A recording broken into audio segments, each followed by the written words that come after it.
Olá a todos, meu nome é Arthur Bant, eu sou professor de piano aqui no Musicarium. Em comemoração ao Dia Internacional do Piano, eu vou falar um pouquinho sobre a história do piano e por que é tão importante para que estudantes de música também estudem o piano.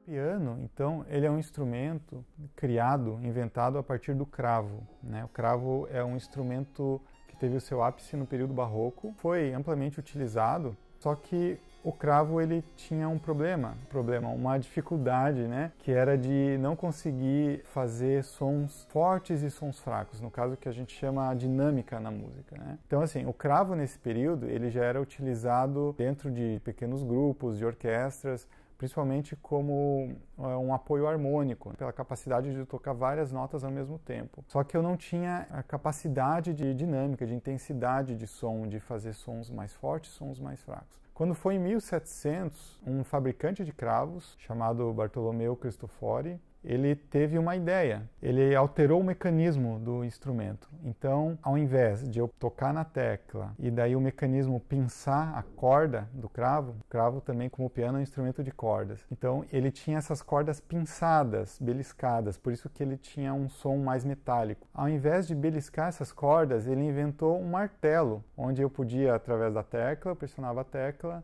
e a tecla acionava o martelo e o martelo batia nessas cordas. Então, as cordas não eram mais beliscadas, eram percutidas. Isso mudou totalmente o som do instrumento. E ele, na hora, percebeu que tinha criado um novo instrumento. E ele percebeu que esse novo instrumento ele era capaz de fazer sons suaves e sons fortes. O suave, que é o piano, e o forte, que a gente chama também de forte, né, na música. Então ele chamou aquilo de forte piano. As pessoas começaram a chamar aquilo de forte piano, piano forte. E esse foi o primeiro nome do piano. Depois de tantas pessoas falarem piano forte, foi ficando só piano mesmo. Então esse foi o nascimento do piano. Ainda demorou alguns anos para ele começar a entrar no gosto mesmo dos compositores. O próprio Johann Sebastian Bach, ele chegou a testar um piano forte, ele não gostou, ele preferiu continuar compondo para cravo, ele achou que não ia pegar essa moda do piano forte, então foram os compositores depois dele ali, os filhos de Bach, Clemente também, que começaram a apostar nesse novo instrumento, né? E a partir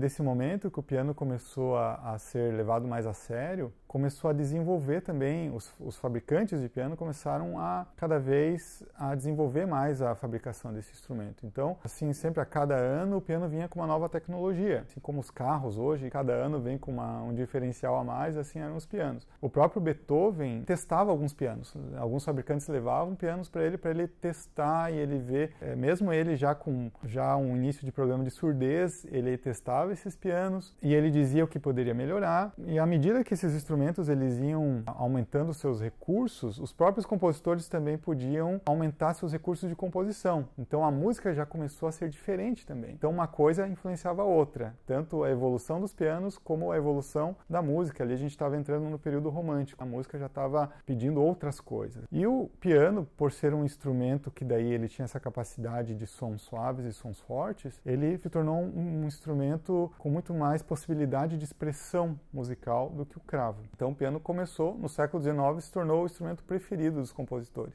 E continuou com essa capacidade do cravo, de eu tocar várias notas, vários sons ao mesmo tempo, mais do que qualquer outro instrumento. Então, assim, hoje em dia o piano ele tem 88 teclas. Na época, isso foi aumentando gradativamente, né? Então, pensa, são 88 teclas que podem ser tocadas juntas, se eu estiver usando o pedal. Então, qual outro instrumento tem essa capacidade? Isso permitiu ao piano ser um instrumento muito versátil. Eu poderia utilizá-lo de diferentes maneiras. Mesmo que fosse acompanhando um pequeno grupo, dando suporte harmônico, eu poderia usar o piano para tocar sozinho, somente ali solando alguma coisa, ou poderia usá-lo como um solista de uma orquestra também. Se a gente for pensar, então, nessa extensão que o piano acabou adquirindo de notas, tanto sons muito graves até sons já muito agudos, passando pelo registro médio, é como se a gente praticamente tivesse uma orquestra na nossa frente. Então, o pianista, quando ele está de frente para um piano, praticamente ele está de frente para uma orquestra. E se a gente for pensar desse modo, o pianista ele tem um pouco de maestro também, então, porque ele pode decidir se ele quer quer mais cellos, mais som grave, ou se ele quer mais agudos, mais violinos. E ele vai ter que equilibrar essa massa sonora, esse resultado sonoro, dependendo do tipo de música que ele está tocando. Esse é um tipo de conhecimento e de habilidade importantíssimo para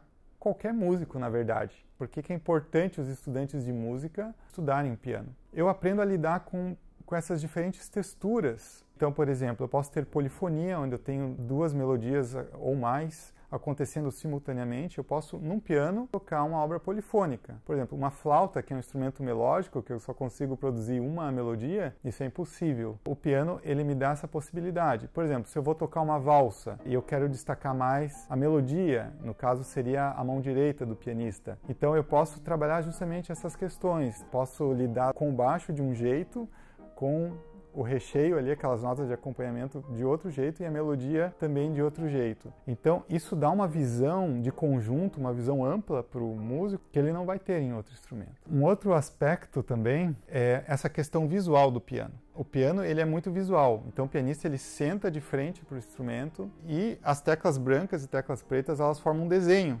É sempre 7 teclas brancas e 5 teclas pretas que se repetem, né? Tem um padrão que a gente chama de 1/8. Então isso é muito fácil de visualizar os semitons, visualizar intervalos, visualizar a construção de acordes. Por isso que não é à toa que professores de teoria musical utilizam às vezes o desenho de um pianinho para os alunos entenderem os intervalos, entenderem a harmonia, os acordes, porque o visual é muito importante. Isso eu também não tenho em muitos outros instrumentos. Eu não consigo olhar e ter essa relação visual. Então, por isso que compositores e arranjadores utilizam o piano também para compor, porque é muito mais fácil visualizar, né? Você já visualiza uma orquestra na tua frente, fica mais fácil de saber o que você quer, né? Outro aspecto para o qual o piano se tornou muito importante, ele virou um instrumento acompanhador também, né? Por excelência, assim. Não que o cravo já não fosse, o cravo também tinha um pouco dessa função.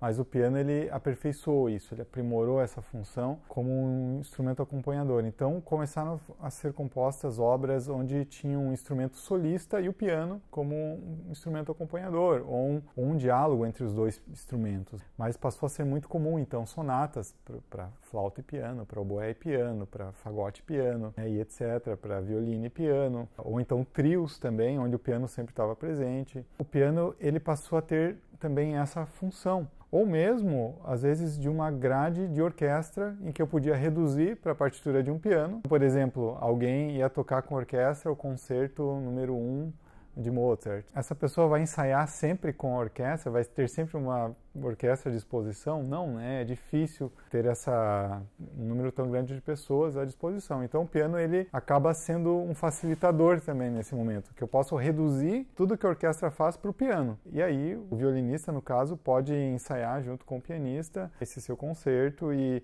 fica muito mais fácil, muito mais prático.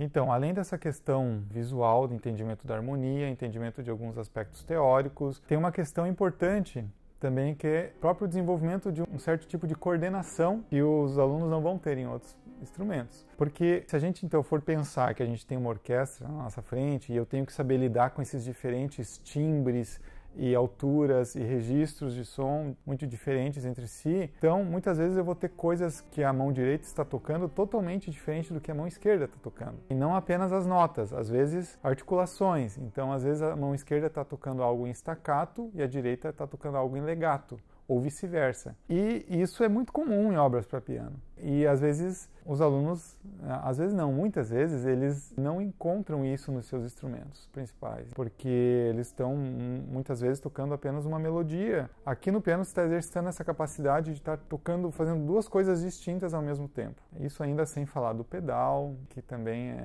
é um outro ponto. Uma outra característica importante, a gente trabalha com duas claves. Clave de Sol e a clave de Fá. A maioria dos instrumentos tem uma clave só, predominante. Às vezes tem duas, mas sempre tem uma predominante. E o aluno tem muita dificuldade em ler em outra clave por conta disso. Ele está acostumado a ler sempre naquela clave principal. O piano, então, é importante porque ele está desenvolvendo essa leitura nas duas claves que acontecem ao mesmo tempo. Então, é um outro fator aí muito importante que desenvolve essa leitura do aluno.